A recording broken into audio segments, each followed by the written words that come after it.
I was digging through a dumpster behind an abandoned mansion when the Mercedes pulled up. My hands were scraped raw, my designer coat from another life now torn and stained beyond recognition.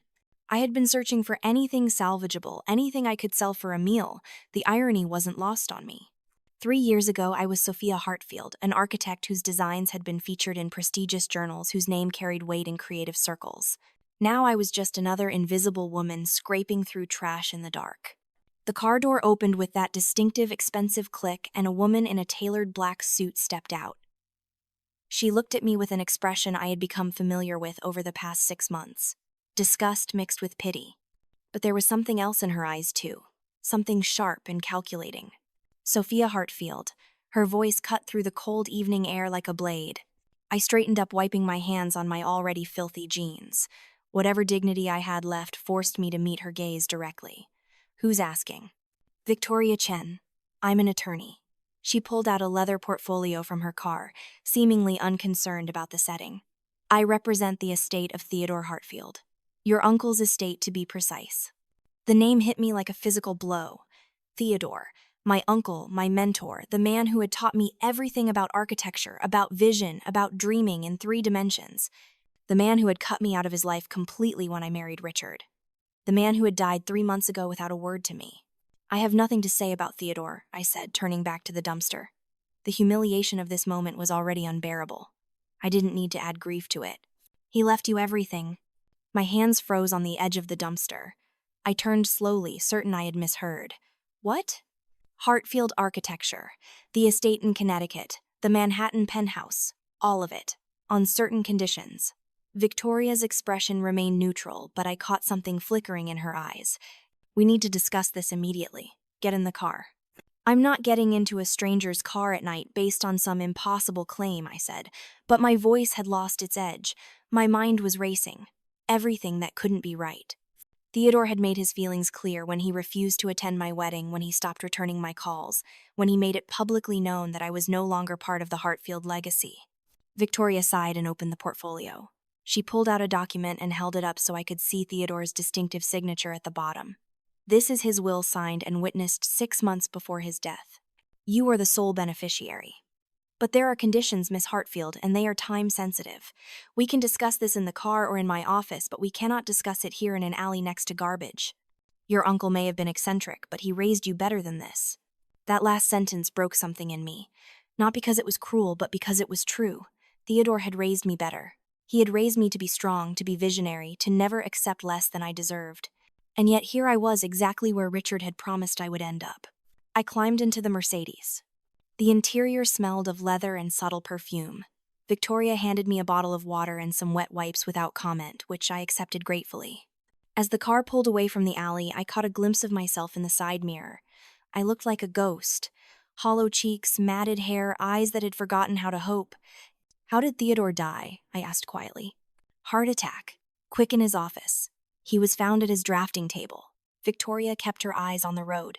He left specific instructions about when and how you were to be contacted. I was to find you exactly 6 months after his death, no sooner. He wanted you to understand something first. Understand what it means to have nothing. What it means to be discarded, betrayed, left with nothing but your will to survive. Victoria's voice softened slightly. He knew what Richard did to you, Miss Hartfield. He knew everything. The tears came then, hot and bitter. I pressed my palms against my eyes, trying to stop them, but they came anyway. 6 months. 6 months of sleeping in shelters, of going hungry, of being invisible. 6 months of remembering Richard's last words to me as I signed the divorce papers with shaking hands. You'll die starving on the street. Nobody wants a failed architect and a washed-up woman like you. I had believed him. After 10 years of marriage, 10 years of him systematically destroying my confidence, my career, my very sense of self, I had believed every word. The divorce had left me with nothing. Not just no money or property, but no connections, no references, no way back into the industry I had once loved. Richard had made sure of that. He had spread rumors that I was unstable, that I had abandoned architecture because I lacked talent, that I was difficult to work with. He had used his connections to blacklist me. And then, just to twist the knife deeper, he had sued me for wasting marital assets on the online courses and architecture books I had bought to try to keep my skills sharp. The judge, one of Richard's golfing buddies, had ruled in his favor. I left the courthouse not just divorced, but in debt. Theodore knew about the lawsuit, I asked. Theodore knew everything, Miss Hartfield. He had private investigators tracking Richard for years. He knew about the abuse, the financial control, the systematic destruction of your career. He documented all of it. Victoria made a turn onto a main street, the lights of the city suddenly bright around us. Your uncle never cut you off. He was preparing this, preparing you. Preparing me for what? For war. We drove to Victoria's office, a sleek building in downtown Manhattan that practically screamed power and money. She led me to a conference room where another man was waiting. He was in his late 30s with intelligent eyes and an expression that shifted from professional courtesy to shock when he saw my condition. Miss Hartfield, this is Jacob Sterling. He was Theodore's senior partner at Hartfield Architecture and will be your primary liaison during the transition. Jacob stood and extended his hand, then seemed to think better of it given my appearance. Miss Hartfield, I'm deeply sorry for your loss. Theodore spoke of you often. Did he? The bitterness in my voice was sharp, strange way of showing affection, cutting someone out completely. He never cut you out, Jacob said gently. He was protecting the firm, protecting you in his own way. He knew that if Richard thought there was any chance of getting to Theodore's money through you, he would never let you go. The appearance of estrangement was necessary. Victoria opened several files on the table. Theodore's estate is valued at approximately $150 million. Hartfield Architecture is the crown jewel with annual revenues exceeding $200 million. You will inherit everything, but first you must meet certain conditions. I stared at the numbers, unable to process them. 6 months ago, those figures would have meant something. Now they seemed abstract, unreal. What conditions? You must take active control of Hartfield Architecture within 30 days. You must maintain that control for 1 full year. You must increase the firm's value by at least 20%. And you must do it all while residing in New York, and personally overseeing all major projects. Victoria's eyes met mine. Theodore didn't just want to give you money, Miss Hartfield. He wanted to give you purpose. He wanted to give you an army and a kingdom, as he put it in his letter. He wanted to ensure you would never be at anyone's mercy again. I can't do that, I said immediately. Look at me. I'm nobody. I haven't practiced architecture in 10 years. I have no credibility, no connections left, nothing. The board would never accept me. The board doesn't have a choice, Jacob interjected. Theodore's shares give you controlling interest, but you're right that it won't be easy. Carmichael has been acting CEO since Theodore's death, and he's made it clear he considers you an obstacle. He's already been spreading rumors that you're unqualified, that Theodore's decision was the result of senility. Carmichael, the name rang a bell. James Carmichael, the one Richard played golf with. The same, Victoria confirmed. Your uncle documented their relationship as well. Carmichael has been working with Richard for years, providing insider information, sabotaging projects that might have helped rehabilitate your reputation. They were hoping Theodore would die without a clear succession plan so Carmichael could seize control. I looked down at my hands. They were shaking. From cold, from shock, from something deeper I couldn't name. Everything Victoria and Jacob were saying sounded like a fantasy, like something from another world. But it was real.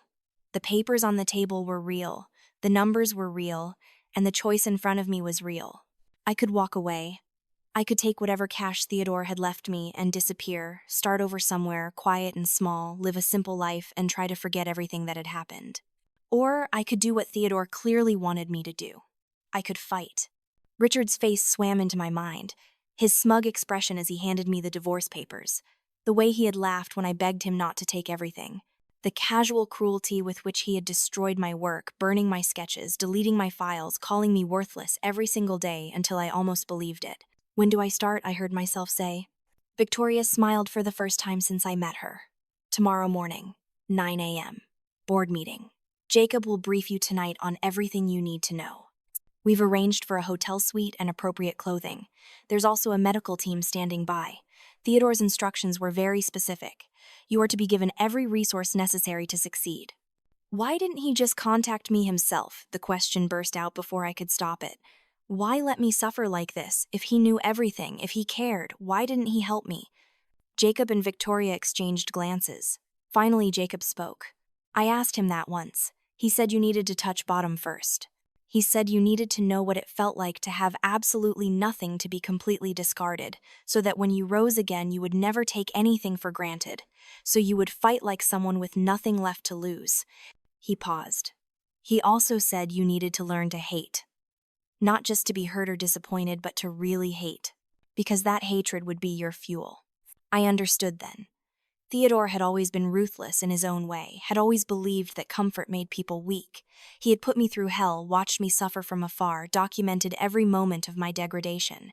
Not because he didn't care, but because he cared enough to forge me into something harder than I had ever been. The rage that rose in me then was clean and pure. Not just anger at Richard or Carmichael or any of the people who had kicked me while I was down, but anger at my own weakness, at the years I had wasted, at every moment I had let someone else define my worth. "I'll do it," I said, and this time my voice didn't shake. "But I want more than just to run the firm. I want to destroy everyone who tried to destroy me. Richard, Carmichael, every single person who thought I would just disappear quietly. I want them to know what it feels like to lose everything." Victoria's smile widened. "Theodore said you would say something like that. He left instructions for that too. Every document, every recording, every piece of evidence he collected over the years. It's all yours. He called it your arsenal." She pulled out another folder, this one significantly thicker. Inside were surveillance photos, bank records, email printouts, even audio transcripts. Theodore had been thorough. There were records of Richard's affairs, proof of financial fraud, evidence of Carmichael's embezzlement, from the firm documentation of the coordinated campaign to blacklist me from the industry. "This is enough to send both of them to prison," I said, scanning through the documents. "Yes," Victoria agreed. "But Theodore thought you might prefer a more public destruction. Prison is quick, humiliation and ruin that lasts forever." I looked up at both of them, these two people my uncle had chosen to help me. "You knew him well." "He was brilliant," Jacob said quietly. "Difficult, demanding, sometimes cruel. But brilliant.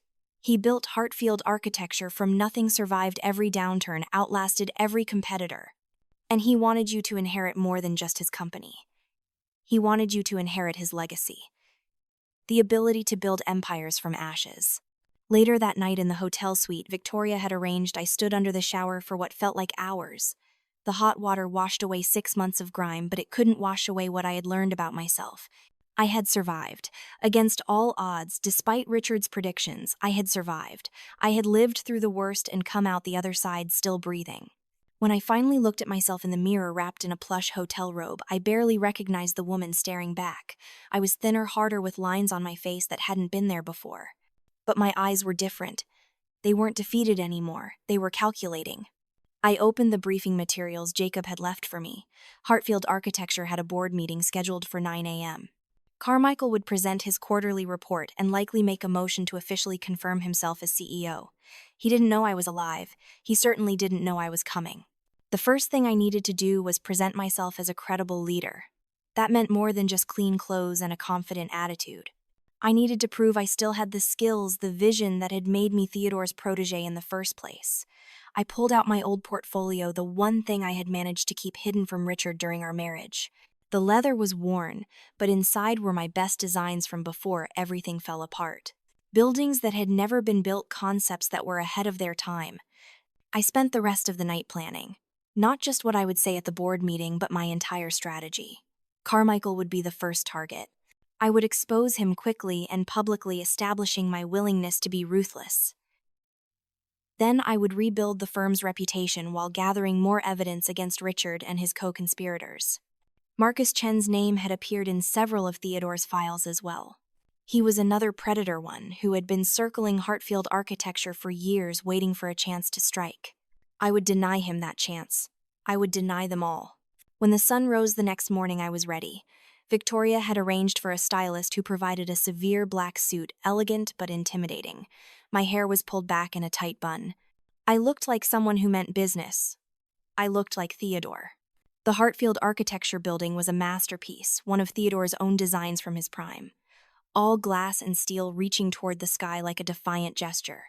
I had been here countless times as a student, following Theodore through the halls, learning everything I could.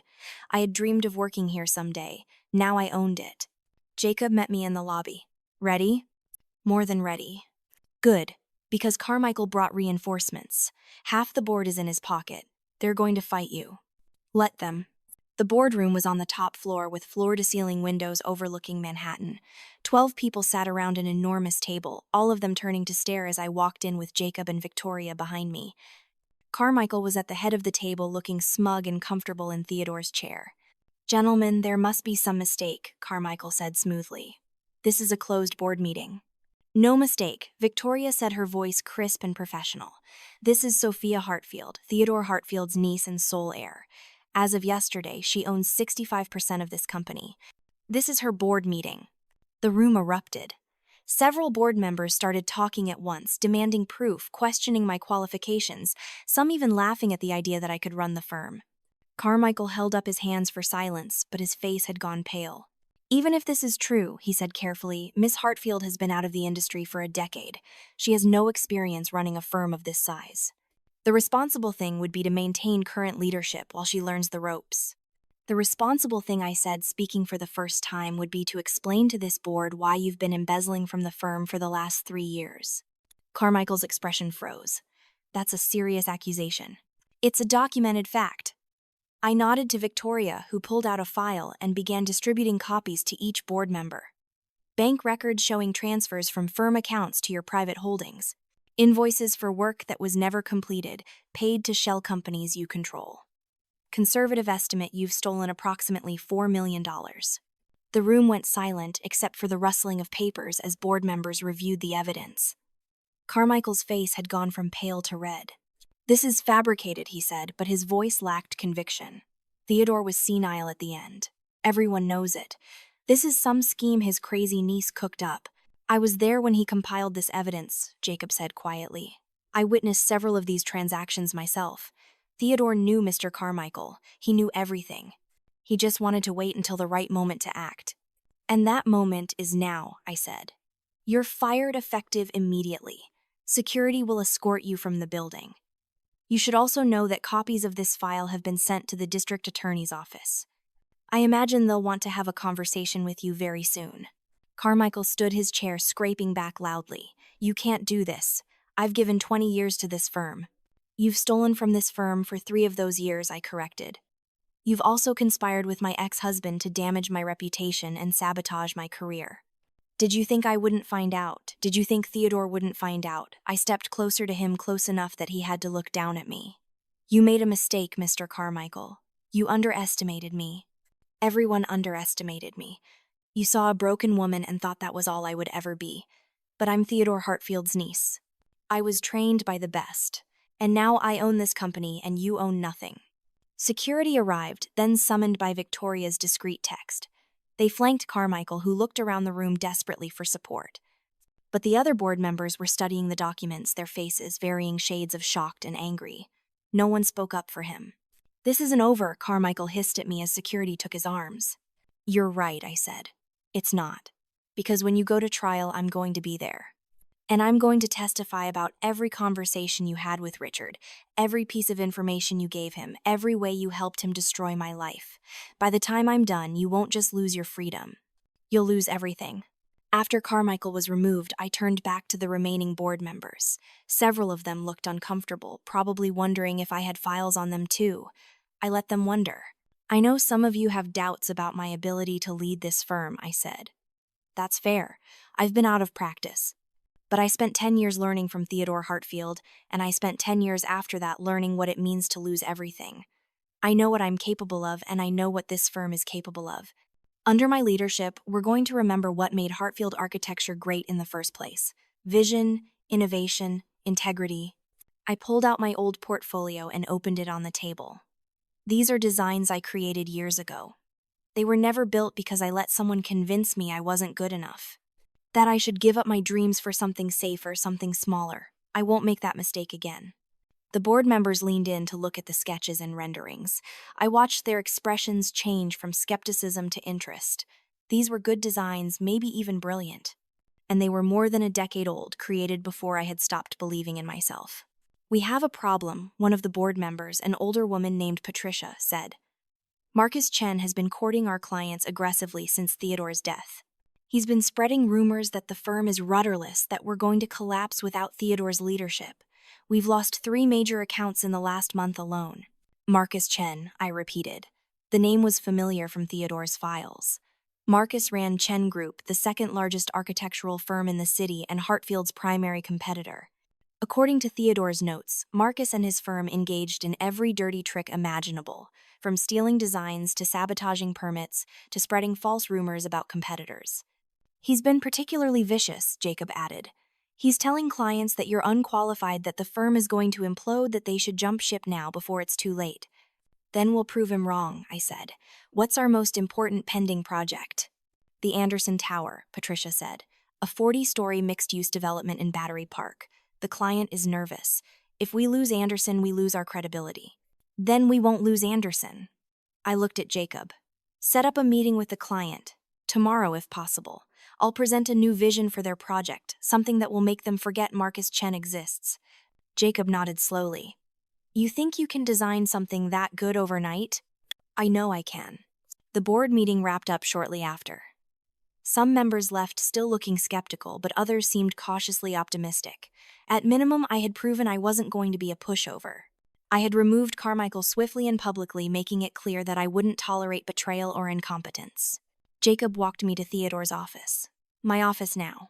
It was exactly as I remembered, with walls of books and architecture models, a massive drafting table by the window, and Theodore's distinctive aesthetic everywhere. Minimalist but warm, functional but beautiful. He never changed it after you left, Jacob said quietly. Your old desk is still in the corner. He kept your sketches in his private collection.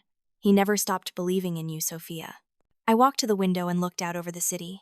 Somewhere down there, Richard was going about his day, probably feeling smug and satisfied. He thought I was dead, or might as well be. He had no idea what was coming. I need everything you have on the Anderson Tower project, I said. All the specs, all the client communications, everything. I also need a complete audit of where we stand financially, what projects are in progress, what clients are at risk. I'll have it all to you within the hour, Jacob promised. Sophia, I have to ask.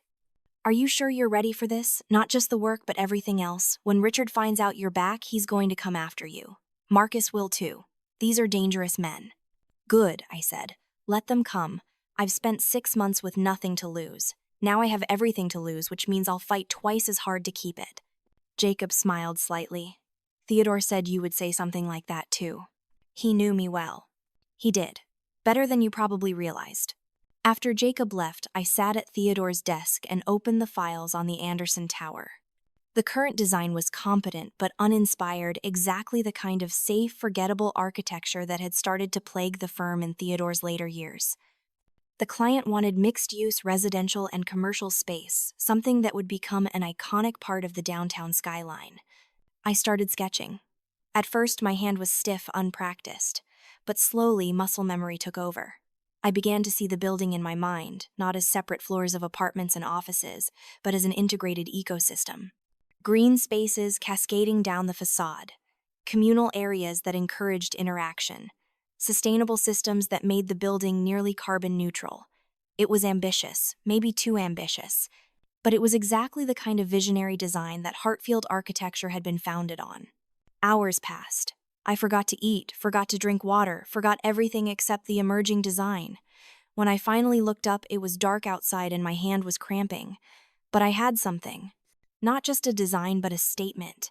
A declaration that Hartfield architecture was back. My phone buzzed. A text from an unknown number. I opened it and my blood ran cold. Heard you inherited Uncle Ted's leftovers. Congrats. Don't spend it all in one place. Oh wait, you will, because you don't know the first thing about running a real business. See you soon. Richard. So he knew already. That was fine. Let him know. Let him worry. I typed back a single sentence. You have no idea what's coming. The next morning, I met with the Anderson Tower clients, a development group led by a sharp woman named Helen Anderson. She was in her 50s, elegantly dressed with the kind of expression that suggested she had dealt with her share of incompetent architects. Miss Hartfield, she said coolly as we shook hands. I was sorry to hear about your uncle. He was a true visionary. Thank you. He taught me everything he knew. So I've heard. I've also heard you haven't practiced architecture in over a decade. Helen's gaze was direct, challenging. Marcus Chen has been very persuasive about why we should move our project to his firm. He's promised completion 6 months ahead of your schedule and at a lower cost. Marcus Chen is a liar, I said bluntly. He'll promise you anything to get your signature, then deliver something mediocre and expensive. That's his business model. Promise the moon, deliver a flashlight. Helen's lips twitched with amusement. You're direct. I learned from Theodore that time is too valuable to waste on bullshit. I pulled out my portfolio and opened it to the new designs I had created. This is what I'm proposing for your tower. Not just a building, but a landmark. Something that will define Battery Park for the next century. I walked her through every detail. The cascading gardens that would provide natural cooling and air purification. The communal spaces designed to foster community rather than isolation. The sustainable systems that would make the building a model for urban development. The retail space that flowed seamlessly into the residential areas, creating a true mixed-use environment rather than just stacked boxes. Helen studied the designs in silence for a long time. Finally, she looked up at me. This is remarkable. Truly remarkable. But it's also more complex than what we initially envisioned. How do I know you can deliver something this ambitious when you've been out of the game so long? You don't, I admitted. You have to take a leap of faith. But consider this. Theodore Hartfield chose me to inherit his legacy. Not Carmichael, not any of the other senior architects at the firm, me. Do you think he would have done that if I wasn't capable? Marcus Chen says Theodore was senile at the end. Marcus Chen is trying to steal your project. He's been circling Hartfield architecture like a vulture, hoping to pick off our clients while we're vulnerable. Is that the kind of partner you want? Someone who profits from other people's misfortune? Helen was quiet for another moment, then she smiled. My mother always told me to trust my gut, and my gut says this design is special. It's everything I wanted but didn't know how to ask for. She extended her hand. You have the contract, Miss Hartfield. Don't make me regret it. I shook her hand, feeling a surge of triumph. My first victory. Small but significant. You won't regret it, I promise. The news spread quickly. Within days, other clients who had been considering leaving reached out to schedule meetings. The trade publications ran stories about my dramatic return and Carmichael's removal. Some were skeptical, others intrigued. But they were all talking about Hartfield architecture again, which was the point. Marcus Chen predictably was furious. He issued a statement calling my appointment a publicity stunt and predicting that Hartfield would be bankrupt within a year. He also launched a whispering campaign spreading rumors that I was mentally unstable, that Theodore's will was being contested, that the firm was in chaos. I responded by doing exactly what Theodore had taught me. I ignored the noise and focused on the work. I threw myself into the Anderson Tower project, working 18-hour days, bringing in the firm's best people, demanding excellence at every level. I also started reviewing every other project in the pipeline, identifying weaknesses, proposing improvements, slowly rebuilding the culture of innovation that had made Hartfield great. Jacob became my partner in all of this. He understood the business side in ways I didn't yet, and he had relationships with clients and contractors that I needed. But more than that, he believed in me. On the nights when I wanted to give up, when the voices in my head told me I was an imposter who didn't belong there, Jacob would remind me of what I had already accomplished. You walked into that boardroom and destroyed Carmichael in less than 5 minutes, he told me one late night when we were reviewing contracts. You turned Helen Anderson from a skeptic into a believer. You've stopped the bleeding of clients leaving. You're doing it, Sophia. You're actually doing it. I'm surviving, I corrected. There's a difference. Is there? Jacob set down his pen and looked at me seriously. You're not just surviving, you're building something. And you're doing it while dealing with more pressure than anyone should have to handle. I appreciated his confidence, but I knew the truth. Every success felt fragile, temporary. I was waiting for the other shoe to drop for Richard or Marcus or someone else to find a way to tear down what I was building. The paranoia was exhausting, but it was also useful. It kept me sharp, kept me from getting complacent. The confrontation I was dreading came sooner than I expected. I was having dinner with Jacob and several potential clients at a dumb-scale restaurant in Midtown when Richard walked in. He looked different than I remembered. Thinner, less polished. His suit was expensive but didn't fit quite right, and there was something desperate in his eyes that hadn't been there before. He saw me immediately and started walking toward our table. I felt my whole body tense, ready to fight or flee. But I forced myself to remain seated, to keep my expression neutral. Sophia, he said as if we were old friends. I heard you were back in town. I wanted to offer my congratulations on your inheritance. Richard, I kept my voice flat, emotionless. This is a private dinner. You're not welcome. I just want to talk, he said, and then to my absolute shock, he dropped to his knees beside the table. Please, Sophia, I made mistakes. Terrible mistakes. But I've changed. I'm broke, I'm struggling, and I need help. For old time's sake, for everything we once meant to each other, please help me. The restaurant had gone quiet. Everyone was watching. I could see Richard's calculation behind his desperate act. He was trying to make me look cruel, heartless, trying to paint himself as the victim, and me as the vindictive ex-wife who had abandoned him in his time of need. I stood up, slowly aware that every eye in the restaurant was on me. Richard Foster, I said clearly, loud enough for everyone to hear. You are a liar.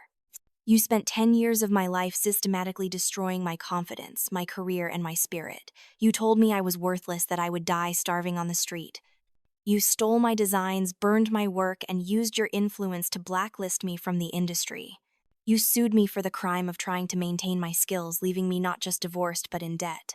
Richard's face flushed red. You're making this up. You're hysterical. I'm making it up. I pulled out my phone and opened the files Victoria had prepared. I have recordings of you, Richard. Hours of recordings. Of you mocking me, threatening me, boasting to your friends about how completely you controlled me. I have bank records showing how you hid assets during the divorce. I have emails between you and Carmichael plotting to destroy my reputation. I turned to address the entire restaurant. This man thought he had broken me. He thought I would disappear and he could move on with his life, enjoying everything he stole from me. But I didn't disappear. I survived. And now I stand here running one of the most prestigious architectural firms in the country while he kneels on the floor of a restaurant begging for scraps. I looked back down at Richard. You're not a scar on my life. You're not even a memory worth keeping. You're just a stain I've already washed out. Get up. Get out. And don't ever come near me again. Richard's expression transformed from fake contrition to genuine rage. You can't talk to me like this. I'll sue you for slander. I'll destroy you. With what money, I asked. You're broke, remember. You just said so. And even if you had money for lawyers, I have something better. I have the truth, Richard. Every documented moment of your abuse, your fraud, your theft. Theodore documented everything. And Victoria Chen is one of the best attorneys in New York, so please, by all means, try to sue me. Give me the pleasure of destroying you in court. Security arrived, then called by the restaurant manager. They escorted Richard out while he shouted threats and obscenities. The other diners slowly returned to their meals, though I could feel their eyes still on me. Jacob touched my arm gently. Are you all right? I realized I was shaking, but not from fear. From adrenaline, from satisfaction, from the pure release of finally saying everything I had wanted to say for years. I'm better than all right. I'm free. The clients we had been dining with looked impressed rather than disturbed. One of them, a developer named Thomas Wright, raised his glass. To Sophia Hartfield, a woman who doesn't take shit from anyone. The table laughed and raised their glasses. The rest of the dinner proceeded smoothly, and by the end of it, Thomas had signed on for a major renovation project in Brooklyn. Richard's dramatic scene had backfired completely. Instead of making me look cruel, it had made me look strong. That night, lying in bed in my apartment, I couldn't sleep. I kept replaying the scene in the restaurant, kept seeing Richard's face as I rejected him publicly. Part of me felt guilty. The part that remembered loving him once, that remembered believing his promises of a better future. But that part was small and getting smaller every day. Victoria called the next morning with news. Richard has filed a lawsuit. Harassment, defamation, emotional distress. It's nonsense, but we'll need to respond. Do we have enough to countersue? We have enough to put him in prison, Victoria said bluntly. The question is whether you want to pursue criminal charges or just destroy him financially. I thought about that. Prison felt too quick, too clean. I want him to lose everything. His reputation, his money, his freedom if necessary. But I want it to be slow. I want him to feel it. That can be arranged. I'll file the countersuit today. Fair warning, this is going to get ugly.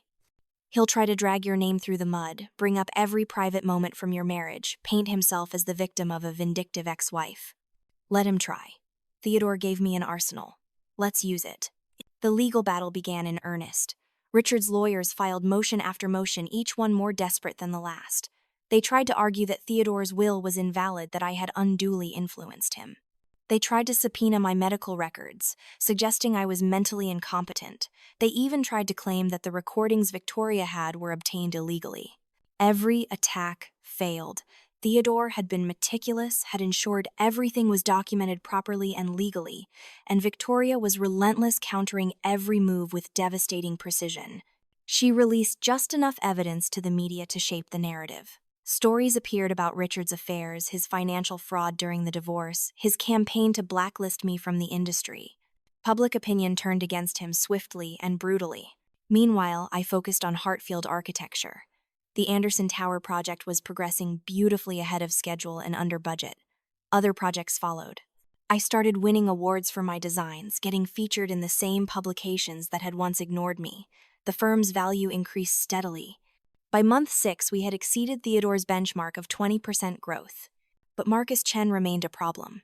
He hadn't given up on destroying Hartfield. He was stealing our ideas, underbidding us on projects, spreading false rumors about our financial stability. I knew from Theodore's files that Marcus and Richard had been working together, that Marcus had been promised access to my old designs in exchange for helping Richard financially. "We need to go after Marcus," I told Jacob during one of our late-night strategy sessions. "He's not going to stop until we force him to." "Agreed. But how he's careful. He doesn't leave obvious trails the way Carmichael did." "Then we'll have to be smarter." I pulled out the files Theodore had compiled on Marcus. According to this, Marcus has been using connections in the city planning department to sabotage competitor permits. He pays them off, gets our applications delayed or rejected on technical grounds. If we can prove that, we can destroy him. That's corruption on a massive scale. If we go after him for that, he'll fight back hard. Good. I'm tired of playing defense. It's time to attack. We spent weeks building the case. Victoria hired private investigators. Jacob reached out to contacts in city government who were willing to talk off the record. Slowly, we assembled proof of Marcus's corruption. Emails, bank transfers, testimony from officials he had bribed. It was damning. The story broke on a Monday morning. The Times ran it on the front page with the headline, "Chen Group Corruption, Scandal Rocks Architecture Industry." The article detailed years of bribes, fraudulent permit applications, stolen designs, and anti-competitive practices. Marcus's face was plastered everywhere, and within hours the district attorney had announced an investigation. Marcus held a press conference that afternoon, denying everything, claiming he was the victim of a conspiracy orchestrated by Hartfield Architecture. He pointed at me, specifically calling me a desperate woman using her inherited fortune to destroy legitimate competitors. I responded with my own press conference the next day. I didn't deny that I wanted Marcus destroyed. Instead, I embraced it. "Marcus Chen has spent years cheating, stealing, and corrupting the industry I love," I said, facing the cameras directly. "He thought he could continue because he was powerful, because he was connected, because he was a man, and I was just a woman who had been away from the field. But he was wrong. We don't compete by cheating at Hartfield Architecture. We compete by being better, by having vision, integrity, and the courage to call out corruption when we see it. Marcus Chen, your company is built on sand, and I'm going to watch it crumble." The media loved it. The story dominated the news cycle for days. More victims came forward, other architects who had been sabotaged by Chen Group over the years. The investigation expanded. Marcus's board of directors held an emergency meeting and voted to remove him as CEO. His company's stock price crashed. Within a month, Chen Group was facing bankruptcy. Richard, meanwhile, was losing his lawsuit spectacularly. The judge ruled that Victoria's evidence was admissible, and every new revelation made Richard look worse. His lawyers abandoned him when he couldn't pay their bills. He tried representing himself, which was a disaster. The countersuit I had filed was proceeding smoothly, and Richard was facing the very real possibility of prison time for fraud and theft of intellectual property. The trial itself was almost anticlimactic. Richard took the stand and tried to paint himself as a devoted husband who had been betrayed, but Victoria had recordings. Hours and hours of Richard's own voice, saying terrible things, revealing his true character. The jury deliberated for less than 2 hours. They found in my favor on every count. Richard was ordered to pay damages of $15 million, money he didn't have. His remaining assets were seized. And because the evidence revealed criminal fraud, the judge referred the case to prosecutors. Richard was arrested in the courtroom, led away in handcuffs while cameras flashed. I felt nothing watching him go. No satisfaction, no vindication, just a hollow sense of completion. This man had consumed so much of my energy, so much of my hatred.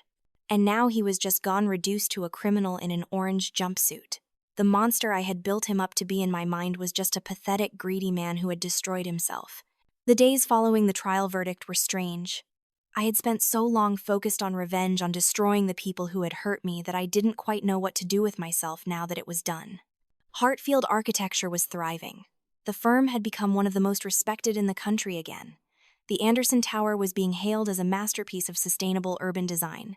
I had money, success, respect, everything I had dreamed of and more. But I felt empty. Jacob noticed, of course. We had grown close over the past year, spending countless hours together learning to trust each other in ways I hadn't trusted anyone in a long time. He found me one evening in Theodore's office, staring out at the city lights. "You did it," he said quietly. "Everything Theodore wanted. Everything you wanted. Richard is in prison. Marcus is ruined. Carmichael is facing charges. The firm is stronger than ever. You won. Then why doesn't it feel like winning?" Jacob came to stand beside me at the window. "Because revenge is empty. It's necessary sometimes, but it's not enough. You've spent a year tearing down the people who hurt you.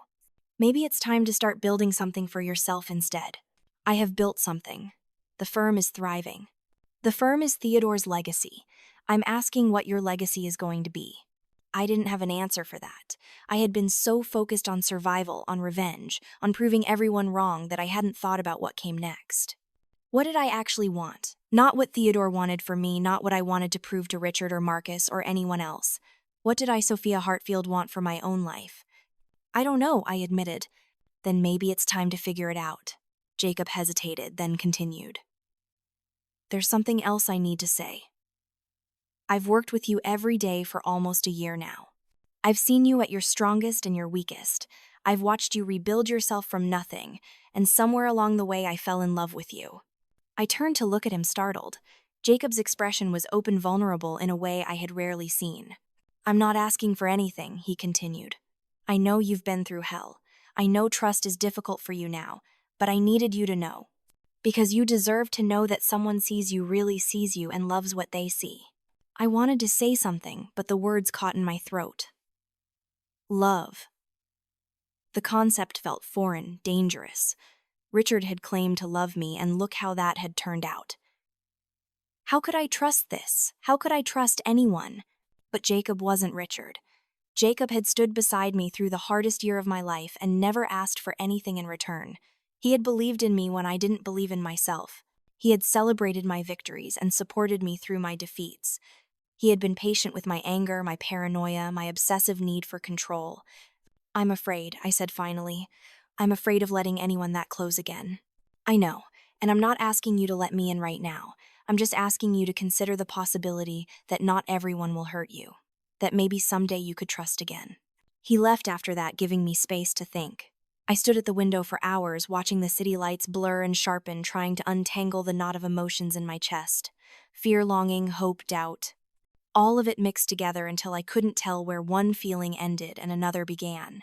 The next morning, Victoria called with more news. "The final terms of Theodore's will have been satisfied. The trust has released the remainder of the estate to you. There's also a final letter. He stipulated it could only be opened after you had completed all the conditions." She brought the letter to my office that afternoon. It was in a sealed envelope with Theodore's handwriting on the front. My name, nothing else. I opened it with shaking hands. The letter was brief, written in Theodore's precise script. "Sophia, if you're reading this, you've succeeded. You've taken control of the firm, increased its value, and proven yourself capable of standing alone. I'm proud of you, though. I imagine that means little now that I'm gone. There's one more thing I need you to have. In the safe behind the portrait in my study at the Connecticut estate, you'll find a box. Inside is Eleanor's ring.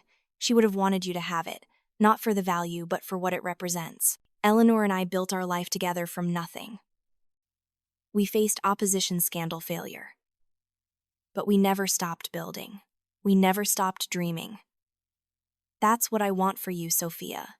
Not just a company or a fortune, but a life built on dreams and shared with someone who sees your worth. You've proven you can survive alone. Now prove you can thrive with someone beside you. All my love, Theodore." I read the letter 3 times, tears streaming down my face. Theodore had given me so much more than money or a company.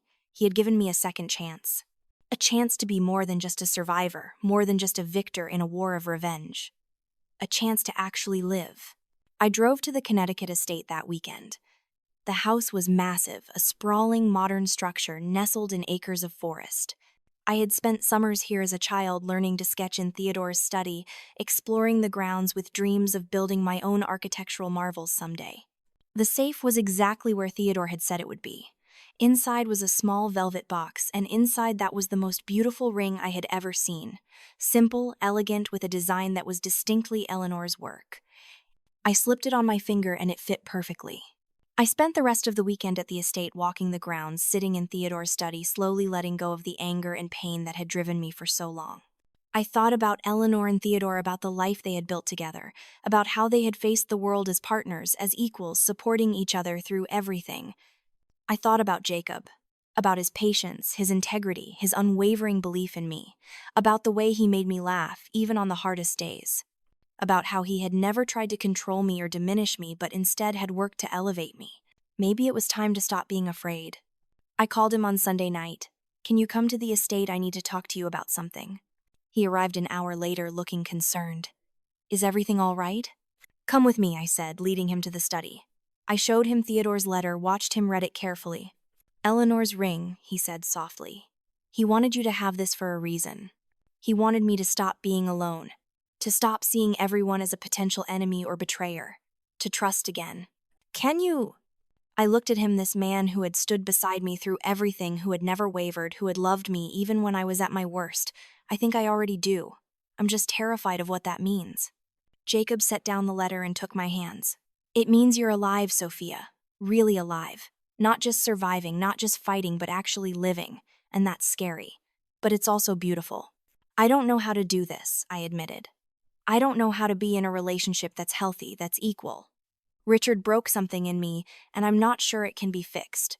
Then we'll figure it out together. No pressure, no expectations, just two people who care about each other, taking it one day at a time." It wasn't a proposal, not yet, but it was a beginning. The beginning of something that was mine, not Theodore's legacy or Richard's shadow or anyone else's story. My own story. The next few months were different. I was still CEO of Hartfield Architecture, still working long hours, still driven to succeed, but I wasn't doing it out of fear or anger anymore. I was doing it because I genuinely loved the work, loved the challenge of creating something beautiful and meaningful. Jacob and I took things slowly, learning each other outside the context of crisis and revenge. We went on actual dates, had conversations about things other than business, discovered shared interests and dreams. I also started using my resources for more than just revenge. I established a scholarship fund for young women architects, particularly those from difficult backgrounds. I launched a mentorship program within the firm. I started taking on projects that focused on community development rather than just profit. Theodore had built an empire, but I wanted to build something more. A legacy that was about lifting others up, not just standing on top. Richard's trial concluded with a guilty verdict. He was sentenced to 8 years in prison for fraud, theft of intellectual property, and harassment. I didn't attend the sentencing. I didn't need to see it. That chapter of my life was closed. Marcus Chen's company declared bankruptcy. He faced his own criminal charges and was convicted on multiple counts of bribery and corruption.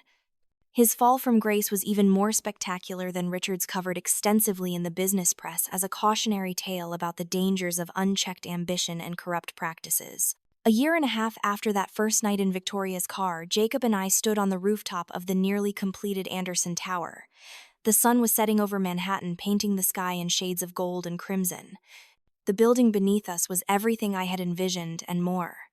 A testament to what was possible when vision met determination. "This is incredible," Jacob said, looking out over the city. "You did this, Sophia. You created something that will stand for generations." "We did this," I corrected. "I couldn't have done any of it without you." Jacob turned to me, and I saw something in his expression that made my heart race. He reached into his pocket and pulled out a small box. "I wanted to wait for the right moment," he said, "and I think this is it. Sophia Hartfield, you are the strongest, most brilliant, most inspiring person I've ever known. You've rebuilt yourself from nothing, created beauty from ashes, turned pain into power, and I want to spend the rest of my life building things with you. Not just buildings, but a life, a family, a future. Will you marry me?" The ring in the box was simple and elegant, exactly my style. I looked at it, then at Jacob, then out at the city we had conquered together. I thought about everything I had been through, everything I had lost and found again. I thought about Theodore's letter, about Eleanor's ring on my finger, about the legacy I was building. And I realized I wasn't afraid anymore. "Yes," I said. "Yes, I'll marry me." We were married 6 months later in a small ceremony at the Connecticut estate. Victoria was there, having become a true friend over the years. Emma, my old friend who had helped me during my darkest days. Margaret, who had testified against Richard in court. Patricia from the board, who had become a mentor, and dozens of others whose lives had intersected with mine during this incredible journey. There was no drama, no last-minute objections, no ghosts from the past trying to ruin things, just joy, pure and simple. Jacob and I exchanged vows we had written ourselves, promising not just to love each other but to continue building together, to face whatever challenges came with courage and integrity. At the reception, I gave a speech. I talked about falling and rising, about losing everything and finding myself, about the people who had helped me along the way. I talked about Theodore, about how his ruthless love had given me the tools to survive and thrive. And I talked about the future, about using success not as a shield but as a tool to help others. I spent so much time focused on revenge, I said, looking out at the assembled guests, on destroying the people who had hurt me. And that was necessary. But revenge is just the beginning. The real victory isn't in tearing others down. It's in building yourself up and creating something meaningful and leaving the world better than you found it. That's what I want to do now.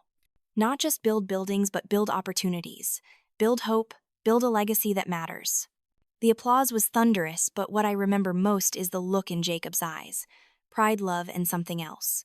Partnership. We were equals in every way, two people who had chosen each other freely, without coercion or manipulation or hidden agendas. Hartfield Architecture continued to grow under our joint leadership. We won awards, broke records, became one of the most influential firms in the world. But more than that, we became a force for positive change in the industry. We pushed for sustainable design, for inclusive hiring practices, for ethical business standards. We used our platform to call out corruption wherever we found it. I heard about Richard occasionally through the years. He served his full sentence, got out, and disappeared into obscurity. I never heard from him directly again. Marcus Chen also served time and emerged broken, working odd jobs just to survive. Carmichael took a plea deal that gave him a lighter sentence, but his career was destroyed permanently. I felt nothing when I heard these updates. Not satisfaction, not vindication, nothing. They were just people who had once hurt me and now were living with the consequences of their choices. I had moved beyond them, beyond that entire painful chapter of my life. 5 years after taking control of Hartfield Architecture, I stood in my office looking at the latest addition to my collection. The firm had just won the Pritzker Prize, architecture's highest honor. The citation specifically mentioned our commitment to sustainable design and social responsibility. It was official. I hadn't just rebuilt Theodore's legacy, I had transcended it. Jacob came in carrying our daughter Emily, who was 2 years old and already showing signs of her mother's stubborn determination. "She wants to see Mommy's trophy," he said with a grin. I took Emily from him and showed her the award. "This is what happens when you never give up," I told her. "When you believe in yourself even when no one else does. When you turn pain into power." Emily grabbed the trophy with her chubby hands and giggled. She didn't understand the significance, of course. But someday she would. Someday I would tell her the whole story. About her grandmother Eleanor, who had been a pioneer. About her great-uncle Theodore, who had been ruthless in his love. About her mother, who had lost everything and built an empire from the ashes. That night after Emily was asleep, Jacob and I sat on our balcony overlooking the city. I thought about that first night digging through a dumpster behind an abandoned mansion, thinking my life was over. I thought about Victoria's face as she told me about the inheritance. About Carmichael's shock when I destroyed him. About Richard on his knees in that restaurant, about Marcus's company crumbling, about every hard-fought victory along the way. "Do you ever miss it?" Jacob asked. "The fight, the intensity of those first years?" I considered the question. Sometimes. There was a purity to it, a clarity of purpose. Everything was life or death, win or lose. But this is better. This is real. "What's next for you?" "For us." I smiled and took his hand. "Everything. We're going to keep building, keep creating, keep pushing boundaries." We're going to raise our daughter to be strong and kind and uncompromising in her values. We're going to mentor the next generation of architects. We're going to use our success to make the world better. That's a tall order. Good thing I've never been afraid of tall orders. We sat in comfortable silence watching the city lights twinkle below us like a constellation brought down to earth. Each light represented a life, a story, a struggle. Somewhere down there, other people were fighting their own battles, facing their own betrayals, struggling through their own dark nights of the soul. I hoped they would find their way out just as I had. I hoped they would find their own Victoria to hand them a lifeline when they were drowning their own Jacob to stand beside them when everyone else had turned away. The wind shifted, carrying with it the scent of jasmine from the rooftop garden we had cultivated together. 5 years. 5 years since I had walked out of that conference room with nothing but my dignity and Theodore's cryptic letter. 5 years since Richard had pronounced his cruel sentence so certain that I would crumble, that I would fade into obscurity and desperation. I thought about Theodore's letter one more time, though. I had long since memorized every word. The greatest architecture isn't built with steel and glass, but with character forged in fire. Prove to them and to yourself that you can thrive, not just survive. I had done that. God, I had done that. I had built a life that was meaningful, successful, and genuinely happy. Not the shallow happiness of material success, though, that had come too, but the deep, soul-sustaining happiness that comes from knowing you've become the person you were always meant to be. I had turned my pain into purpose, my anger into achievement, my losses into lessons that I now taught to young architects who came to me with stars in their eyes and fire in their bellies. My firm had grown beyond anything I had imagined in those early, desperate days. We had designed buildings that changed skylines, created spaces that changed lives. But more than that, we had built a culture of integrity, mentorship, and innovation. Every employee knew they would never face the betrayal I had endured. Every junior architect knew their ideas would be heard, their contributions valued, their growth supported. Richard had told me I would die starving on the street, that without his firm's name behind me I was nothing. He had said it with such conviction, such cruel certainty, as if my worth could only ever be measured by my proximity to his power, but he had been wrong about everything. I hadn't died, I had been reborn. From the ashes of my old life I had built an empire. Not just of buildings and money, though. My firm now competed directly with Maxwell and Associates, and won more often than not. But an empire of integrity, purpose, and love. An empire where people mattered more than profits, where creativity trumped corruption, where loyalty was earned, never demanded. I glanced at Jacob, his profile outlined against the city lights. He was scrolling through something on his tablet, probably reviewing the designs for our latest project, a community center in the neighborhood where I had grown up. We were doing it pro bono, our way of giving back, of creating opportunity for kids who came from nothing, just as I had. "What are you thinking about?" he asked, not looking up, but somehow sensing the weight of my thoughts. "Footnotes," I replied. Now he looked at me, one eyebrow raised in that way that always made me smile. Footnotes. I gestured out at the city, at the buildings, bearing my firm's mark at the life we had built together. Richard, Melissa, Sarah. They tried to write me out of the story. They tried to make themselves the main characters and reduce me to nothing. But they got it backwards. Understanding dawned in his eyes. He set down the tablet and took my hand. "They're the footnotes now," I continued. "Barely worth mentioning. When people talk about my career, about our firm, about what we've built, Richard's betrayal is just a brief, unfortunate chapter. An obstacle I overcame. Meanwhile, everything I've accomplished, everything we've created together, that's the actual story." Jacob squeezed my hand. "I heard Maxwell and Associates lost another major client last month. Apparently, word got around about their business practices. I had heard that too. After the lawsuit, after the truth came out, Richard's firm had entered a slow decline. Not a dramatic collapse that would have been too cinematic, too neat. Instead, it was a gradual erosion of reputation, a steady loss of talented people who no longer wanted their names associated with that kind of leadership. Partners left, clients went elsewhere, awards dried up. Richard was still there, still at the helm, but captaining a shrinking ship. Melissa had reached out 6 months ago. An email carefully worded asking if we might catch up over coffee. I had stared at that email for a long time, feeling the phantom pain of old wounds. Then I had deleted it without responding. Not out of anger, I had long since released that poison, but because I had nothing to say to her. We had no connection anymore, no shared ground. She belonged to a version of myself I had shed like an old skin. Sarah, I heard, had moved to another city, another firm. Occasionally, her name appeared in industry publications, always in connection with projects that seemed just slightly derivative. Always following trends, never setting them. I felt nothing when I saw her name. Not satisfaction, not bitterness. Just nothing. She was a stranger who had once done me harm, now too distant to matter. The architect's revenge was complete.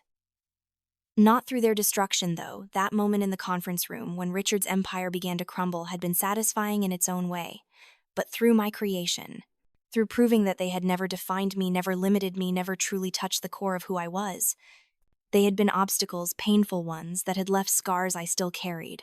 But just obstacles, temporary impediments on my path to something greater. They had knocked me down, yes. They had stolen my work, yes. They had humiliated me and tried to break me. But they had failed at the one thing that mattered most. They had failed to make me give up on myself. I looked at Jacob, at the city, at the life we had built together, the rooftop, where we sat, the home we had made, the future we were creating, and I realized Theodore had given me one final lesson encoded in that letter I had received 5 years ago. The best revenge isn't destruction. It's building something so beautiful, so meaningful, so enduring, that your enemies become nothing more than footnotes in your story. It's creating a life so full of purpose and joy that the people who hurt you fade into insignificance, their actions revealed as the desperate flailing of small people threatened by your light. They had tried to extinguish that light. Instead, they had only made it burn brighter. Victoria called earlier tonight, excited about her daughter's acceptance to architecture school. She wants to be like her Aunt Victoria, had said, her voice thick with emotion. She says you're proof that good people can win, that integrity matters, that talent and hard work actually count for something. I had to step away from the phone for a moment, overwhelmed. That little girl I had watched grow up, who had sat at our dinner table countless times, who had seen me at my lowest and at my triumph, she wanted to follow in my footsteps. I was someone's hero. Someone's proof that the world could be fair, that justice could prevail, that you could be hurt and still heal, could be betrayed and still trust, could be knocked down and still rise. That responsibility felt heavy and sacred all at once. You've been quiet for a while, Jacob said softly. Good quiet or bad quiet? Good quiet, I assured him. The best quiet. I was just thinking about how far we've come, how far I've come. He pulled me closer and I rested my head on his shoulder. Below us, the city continued its endless dance of light and shadow. Somewhere down there, someone was probably facing their own Richard, their own moment of betrayal. I hoped they would find the strength I had found. I hoped they would discover, as I had, that rock bottom was just a foundation on which to build something extraordinary. I thought about the woman I had been 5 years ago, broken, humiliated, terrified. If I could go back and whisper to her in that dark moment, what would I say? This will hurt. It will hurt more than you think possible, but you will survive it. More than survive, you will transform it. Every tear you cry will water the seeds of your future. Every moment of pain will forge your strength. Every loss will teach you what truly matters. And one day you will sit on a rooftop with a man who loves you, looking down at a city full of your accomplishments, and you will understand that they did not destroy you.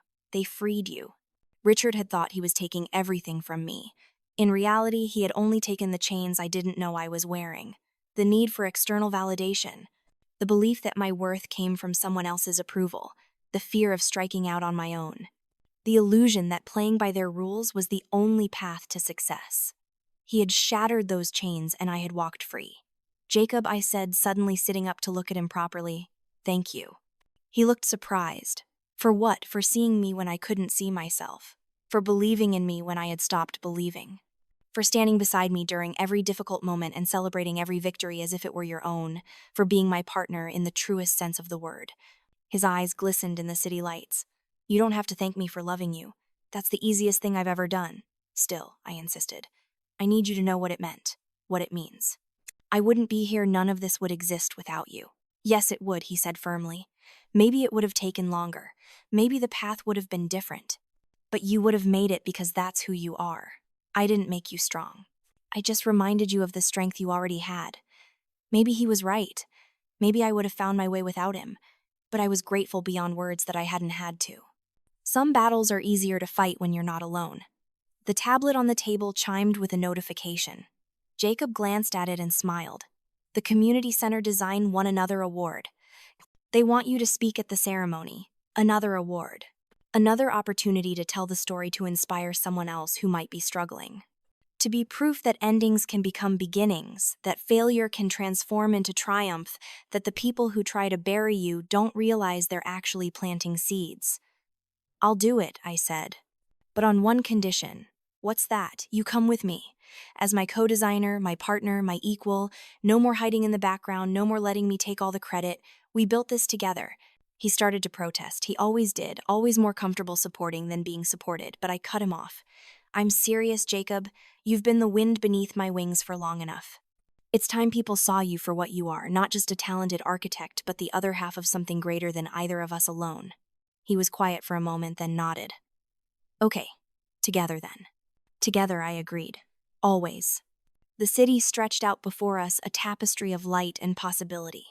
Somewhere down there, Richard was probably in his slowly emptying office, wondering where it all went wrong.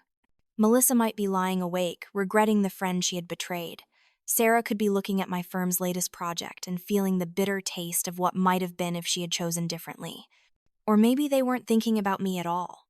Maybe I had become as insignificant to them as they had become to me, footnotes in each other's stories, paths that diverged and would never cross again. Either way, it didn't matter. They tried to make me nothing. Instead, I became everything I was meant to be. I became an architect who designed not just buildings, but possibilities. A leader who lifted others up instead of tearing them down. A teacher who shared knowledge instead of hoarding it. A partner who knew how to trust again, how to love again, how to believe in the goodness of people despite having experienced their cruelty. I became proof that you can be betrayed and not become bitter. That you can be hurt and not lose your capacity for kindness. That you can be knocked down and not just get back up, but soar higher than you ever did before.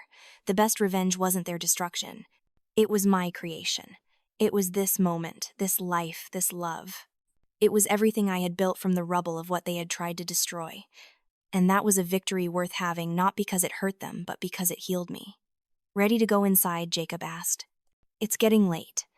I took one last look at the city, at my city, the one I had helped shape with my designs and my dreams. Then I stood taking his offered hand. "Ready," I said. We walked toward the door together, leaving the lights of the city twinkling behind us. Tomorrow would bring new challenges, new projects, new opportunities to create something meaningful.